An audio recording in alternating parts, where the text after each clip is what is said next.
पहिली पासून दुसरी पासून एक म्हण सर्वांना माहित आहे, थेंबे थेंबे तळे साचे, थेंबे थेंबे तळे साचे. यावरती आचार्य चाणक्य यांनी चाणक्य नीतीमध्ये खूप बहुमोलाचा सल्ला दिलेला आहे. तो म्हणजे असा की उद्याचा येणारा काळ हा आर्थिक दृष्ट्या अतिशय कठीण आहे. त्याकरिता आत्ताच पैशाची बचत करावी.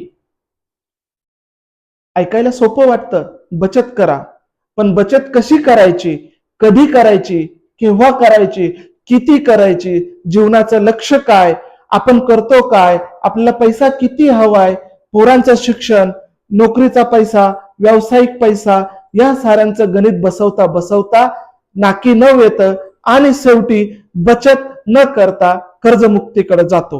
पण हे शक्य आहे का? अर्थात नाही.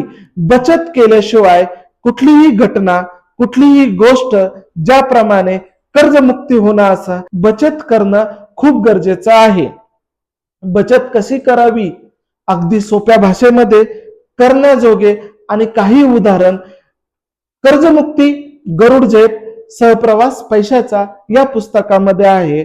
आपण आत्तापासूनच बचत किती रुपयापासून सुरुवात करावी याचा सोप्या आणि साध्या भाषेत आणि प्रत्येकाला जमेल अशा पद्धतीमध्ये सूत्र दिलेले आहेत. आपण हे पुस्तक एक वेळ अवश्य वाचावे. कर्जमुक्ती गरुड झेप सहप्रवास पैशाचा. धन्यवाद.